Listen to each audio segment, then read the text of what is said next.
You feeling? All right, I'm getting back to normal, man. Not quite there, but getting back. So, you know who's feeling good right now? Who's that? Coach Daigneault. Oh man, I'm so pumped to get him back and coaching the Oklahoma City Thunder for many more years. I think he's a huge part of the future of this Thunder team. So for me, it's a big thing to see him get rewarded with a nice ass contract. Yeah, dude, we don't know the numbers yet. I don't know if anybody out there has seen what the details are. Once you see them, post them so we can also share that. But in the end, Sam Presti, I feel like he thinks he's found the man to lead him into the next generation. Um, you know, I think sometimes we'll look back and be like, "Oh, it was a given that it was Coach Daigneault," but in the end, he What's up, um Corey? he overcame a ton of odds to not just be the right man for the rebuild, but really demonstrate that he's the right man for the next thing. And that really Absolutely. comes down to strategy, I think, and understanding the game at a high level. Like you can understand players at a high level. We'll say, um, you know, Scotty Brooks was pretty good at that. He Yeah, understood how to help players become their best. But sure, then the team concepts of like advanced plays, drawing up halftime or timeout plays, all these different things, sure. and ball movement, player movement, and high end defense. Those are where I look at Dagnall as really having shined. Yeah, and Sam Presti has really given him the reins to be able to do so.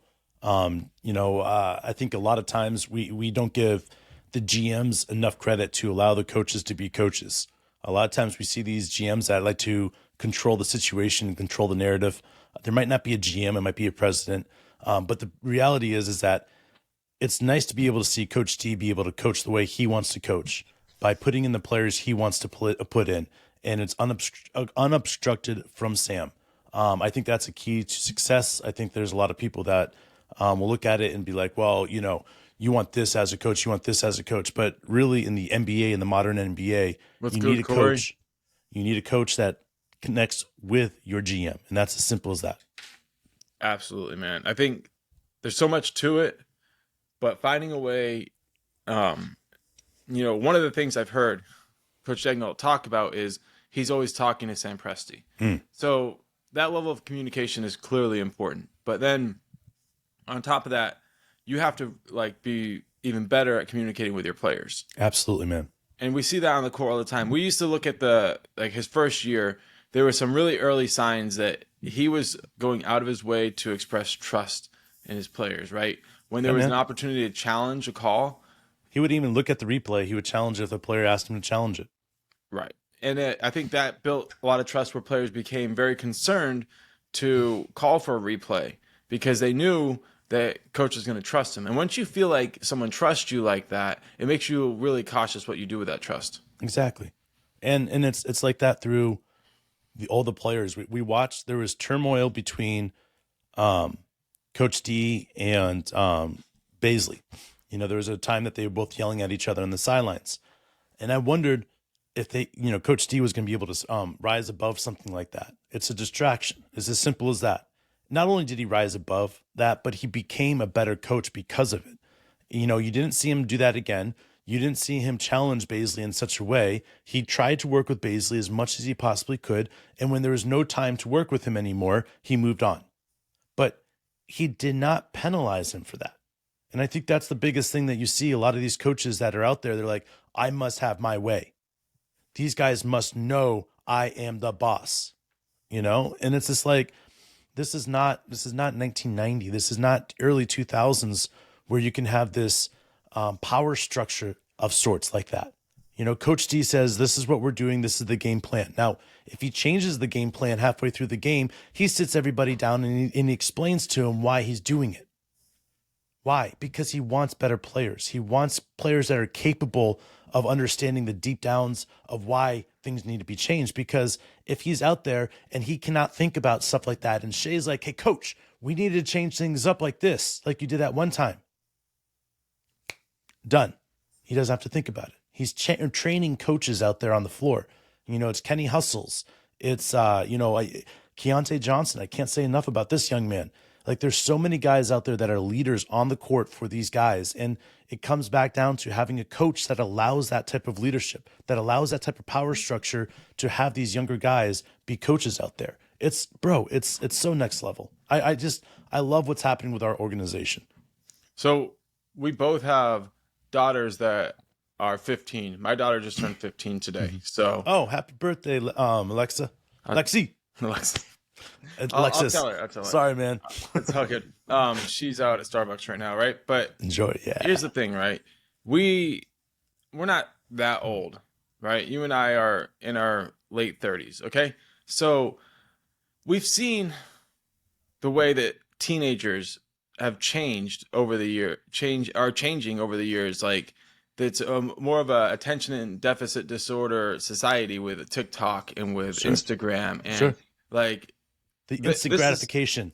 Right. It's changing people. And a lot of people look at this and they realize it's happening, right? But they don't necessarily know like what that means for the long term for humanity as a whole, but also for like individuals and how they're going to adjust. You know, say you want to go to a school like the Air Force Academy or the Naval Academy, right? Like, how are they going to have to change their standards for the new TikTok generation that's really starting to arrive at these schools? Are they going to be able to push them as physically? Are we going to end up with a weaker person overall? You know what I mean? From this instant gratification in society. And ultimately, I think whether or not the person is weaker, I think mentally people are definitely different, right? They're not used to this old school, my dad used to scream at me and demand I do these types of things, and then that would make me work harder. Yeah, right? They don't have that tough skin from being treated like shit for like 20 years of your life. Right, because they can just escape instantly into a different environment that is less depressing, right? Yeah, and so exactly. I find understanding that right now the kids that are 15 are going to be drafted by the Thunder in 4 years. Yeah. Like 3 or 4 years they're going to be on the team. And those people are going to be even mentally different than the ones that are being drafted today. Absolutely. And that's what excites me about Coach Daigneault. Yeah, and you know, I don't want to get too much about the way that young men are structured, but when I call somebody a weak ass bitch or a little ass bitch or anything else like that, I want everybody to know it's an age thing. It's as simple as that. When you become a man and your balls have dropped, I don't call people weak ass bitches because I know they fight back. You know, like there comes a point. There comes a point, man, you know, and I'm 20 plus years your senior. You're a weak ass bitch because I know what it took to get 20 years down the road further than a 19-year-old or 20-year-old, you know? And I think this is the same thing with somebody that's 60 and is, or, you know, 59 and is 20 years older than me, looking at me, you know, like this dude's a weak ass bitch. No shit. Because what you've had to go through in your 59 years is not even equivalent to what I've had to go through in 39 years. And that's my point, is that there's different structures like that. And I am telling you, there's nothing better in my mind than watching a player like Chet out there. He's got what it takes, man. Mentally, physically, understanding that physical aspect. He's not part of that new age, you know, weak shit people. You know what I'm saying? Like, look, I'm just saying he has that old school mentality. His parents are older than us. He's got an idea of how to live his life and how to be passionate. And I think that's what gets me excited about Chet. That's what gets me excited about Shea. That's what gets me excited about J-Dub. You guys get it? It's the people that Sam has allowed Coach D to start transitioning into these top end players now. And Coach D is developing these guys at a high level, and it's beautiful. It is, and it does all work together. And Mwani, we signed Coach Daigneault to a multi-year contract extension. We're not sure on the details, but I'm doubting it's the first $100 million contract, but I'm sure it's a very good contract. I wouldn't be surprised if it's like $35 to $50 million for, you know, it's going to be a nice contract. I mean, think about it. $80 million, $75 million is the pinnacle. You know, if you want to show loyalty towards a coach that you know is going to be great, you give him $35 to $50 million and say, do what you need to get your family settled. You know, like, we want you here for a long time. And Carson, I want to throw this out here. I've been watching J-Dub post everything through the entire summer. everything that he posts, everything that he does. I can tell you, when I started saying this, I started telling people this, and I started telling Mark this. I said, J-Dub is different. He's got a different body. He's already a different player than he was last year. He is going to be elite this year. People don't even know what's going on. Did you know that there was an ESPN poll, Mark, done that said which player won the summer league? Do you know that there was two guys, maybe just one, but I thought there was two guys that put J-Dub won the summer league. He played one game. Yeah. You know, like he played one game, and people are saying that he won the summer league because he was so much better, so much bigger, and so much more dominant than they thought that he would be in his year 2. And bro, that's what's scary. People don't even know. People don't even know what's up with J-Dub. He put on what, 15 pounds of pure muscle?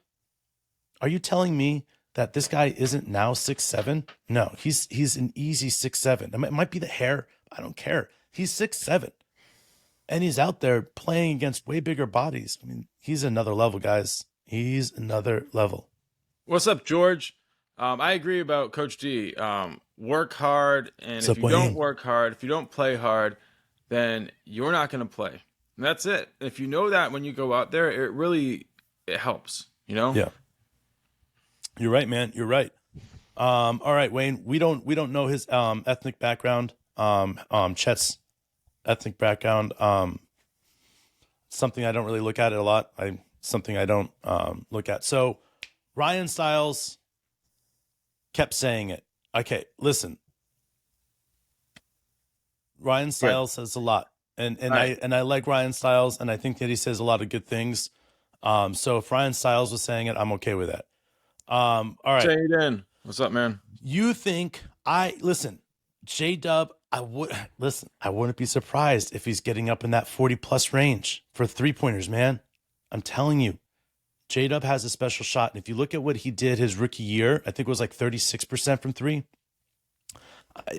I see too many rookies from first year years to second year gain an enormous amount of percentage on their 3 points. And 6%, I think is completely doable. You see him step backwards because of different reasons. But one of the reasons that I think he won't step backwards is because it looked like his 3-point shot last year, especially the beginning half of the year, was like an afterthought.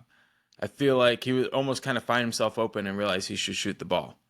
Exactly. And then I think as the season went on, he started kind of really understanding the footwork that it took to be prepared to shoot the ball, wherever he was catching. And once he had the footwork down, then he, everything, just like the balance and his shot became way smoother. But then going into the summer, he knew, okay, like this is how I'm going to have to shoot the ball. So I know how to practice at game speed, which is a huge evolution for a player like him. Now he might come out and try to jack up 5 a game, and that maybe that will end up hurting his average.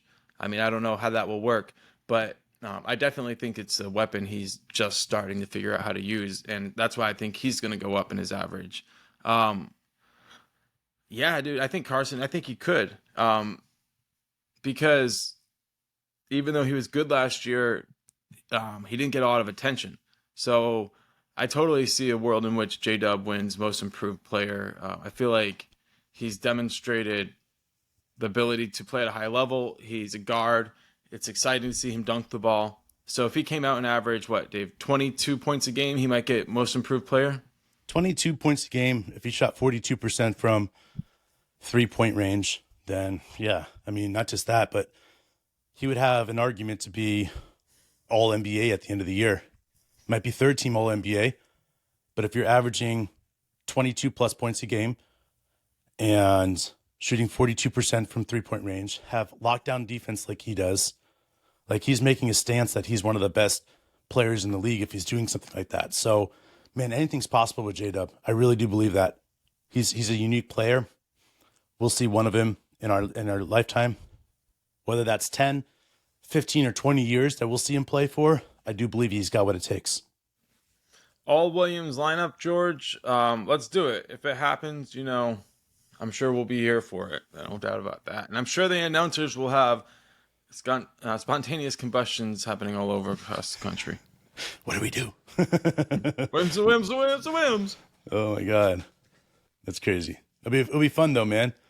a lot of I would bet on him having a breakout season, Carson. Like that might be wild, that might be too much, but I it want to just feels like it's that I want to time. say this.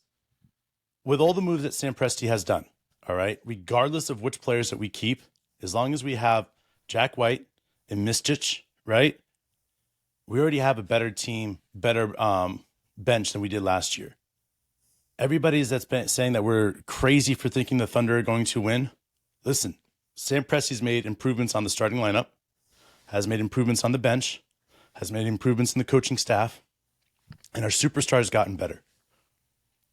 So what are we talking about right now? Our defense is better. Our offense will be better. Like I think this is going to be one of those moments that we're going to be sitting back and just enjoying. And we did this before where the Thunder won like 35 games and then we came back 150, So, in theory, this has happened before to us, but I think this is different. This smells different. This tastes different. Like there's a moment that you take a step back and you're like, okay, this is not your normal shit, I mean, when you feel a platinum pussy, you know what's up, man. There you go. I feel like with this team, like there's always the caveat of if we stay healthy. But I also feel on the other side, because of our depth, we can handle more adversity than we handled last season. And one of the things that really threw us off last season was essentially we only had 2 stretches of good basketball where we played consistent night after night. It feels like I think one at the beginning of January, and then there's a stretch right before we entered the play-in game where we had to play for it, right? Yeah. And we definitely stuck with the record we needed to, and it was, even though we weren't winning some games that we should have, it felt like more nights than not we were playing great. Yeah. So if we come out and we're improved, and we have a situation where maybe like all but 20 games we're playing at a really high level, Yeah. we can win 50. Well, and I think that's the key. I think it's all about how we come out at the gates. Sam Presti says it every year at the beginning of the season. We go with open expectations of the year. We don't know what injuries are going to happen. We don't know anything else like that. But if everything stays healthy and everybody stays healthy, then I don't think it's abnormal to say that 50 wins is possible. 50 wins should be plausible for this team. Like it shouldn't be, that shouldn't be like a surprise to anybody that follows the game. The way that we have continued to get better every single year, right? It reminds me of a team that's so young that every year they get a little bit better until they become the best in the NBA. And everybody's like, oh shit, Scotty and Michael are only like 20 years old. They got like a ton more years together. Like that's the type of situation we're in. I'm not saying that we're going to have Scotty and Michael Jordan on this team. Just not. I'm not saying that at all. But what I am saying is that we have creeped up like the next best young team in the league by winning the way that we have, to the point where it wouldn't surprise even some of the experts out there if we went out and won 53 games and had a 2 or 3 seed in the West. It wouldn't surprise some of the experts out there. And I think that's what's crazy to me, is because 2 years ago we were talking about, this is not a tank, guys. This is not a tank. And now we're sitting here saying that experts are going to say, would not be surprised at us winning 52 games. Like, what? Yeah. I mean, the year-over-year improvement after only 2 years of missing postseason play is really unbelievable. And that's why I think a lot of people are a little bit confused. Like half the Spurs fans we've talked to recently think that we were out of the playoffs for like over half of the last 10 years. They really don't have any concept of what has happened. And that's why people are going to have to stop. I don't even have any concept of what's happened with them over the last few years either, because they haven't done anything. You know what I'm saying? Like, I know what you're saying, but in the end, like I feel like you lose reality of how long they haven't done anything because they're so bad. Like that's the same thing with us. It's also, I'd say, poor media coverage, right? Yeah. Like when people kind of like make assumptions, like the year Chris Paul was playing, that we were gonna, not make the playoffs. Do you remember how mad we got that year? Yeah, oh, we were so pissed, bro. We're like, they don't think that we're gonna make the playoffs with Chris Paul, right? Dennis Schroeder, like what? Like it was crazy, man. Right. And I mean, after Shea just got off playing a really good playoff series for the Clippers against the Warriors, it felt like he was ready to, continue to improve too. So there was so much to it. Steven Adams was on that team. And I just felt like, we could make a run for it. And we did. We got all the way up to the 5th seed, I think, which was pretty incredible at that situation. And like, so there was just so much assumption that people stopped paying attention. The bubble happened. People weren't going to games after that. And so a lot of like distractions took place. But in the end, the reality is this happened so fast. Like, it gets a lot of credit for being patient, which is true. But like, it's not hard to be patient when everything is happening quick around you. Kind of like what Wayne is saying. Like, it's a quickening, you know? Yeah. And I think if you look at rebuilding, things need to line up. One of the things that needs to line up is your draft class. Why didn't Sam Presti start the rebuild a year earlier with Chris Paul and those guys? He could have traded them all, had picks for that year, but he decided not to. Why? Because the draft wasn't ready. It wasn't ready. So why go dipping in the draft when it's not ready? And I feel like that there's going to be times that people are like, why did Sam just trade out of this draft? There's some great talent in him, but there's not enough, you know? And it's just going to come down to that. Like, Carson, you asked, is it going to be too much pressure for Sam Presti if we get the 2 or 3 seed? No, and this is why I don't think it would be too much pressure, is because when you have as much draft picks as you do, and you're not in a hurry, right? You let other teams make those mistakes. You let other teams say, hey, Sam, this team's only offering me 1 first-round draft pick for Daigneault. I know I can get 2 for him. You know, like, those are the moments you get stuck and you're like, oh, shit, well, I'm only willing to give you these 2. You know, and Sam's walking away with a top 10 player in the league again. And it's going to happen because that's what Sam Presti does. When we get to that winning moment, he will make the trades that we need to make to continue to win without leveraging our future. He will trade draft picks that he doesn't feel that are going to pan out. Right. You make the cut, you make the sacrifices early so you have them later on. I love what George is saying. Shea equals Michael, J-Dub equals Scotty, and Chet is greater than Rodman. There we go. Talk dirty to me, George. There we go. Yeah, and you know, as far as the Spurs fans go, man, I can't with the Spurs fans. Wayne, I will say this is that I am glad I'm an Oklahoma City Thunder fan. I am glad that the Thunder have a GM like they do. They have a coaching staff like they do.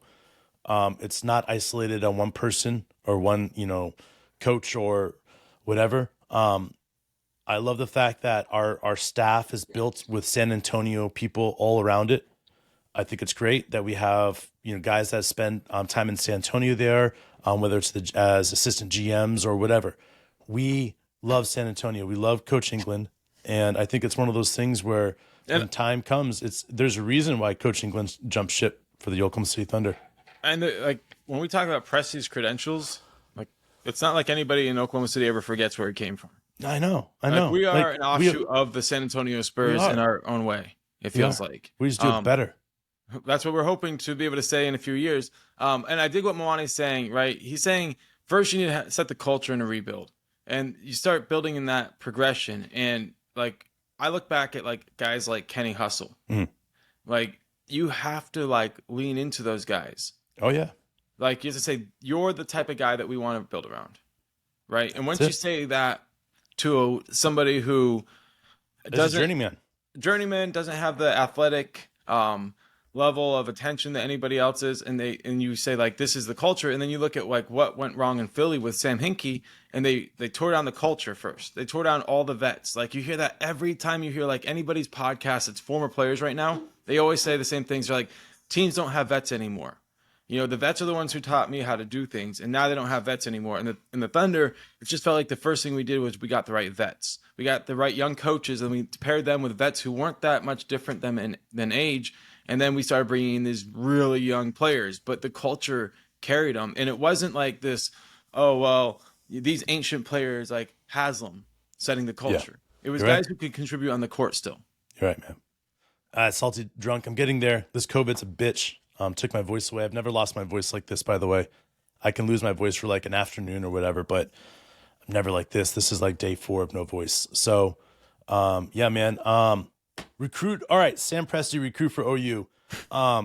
He does it, but hey, if the Thunder are good, people dig basketball in Oklahoma. I think Sam Presti's, you know, definitely shown that he loves to draft ACC players, SEC or SEC WAC players, Western WAC Conference players, SEC. I mean, he doesn't really like to draft Big 12, does he?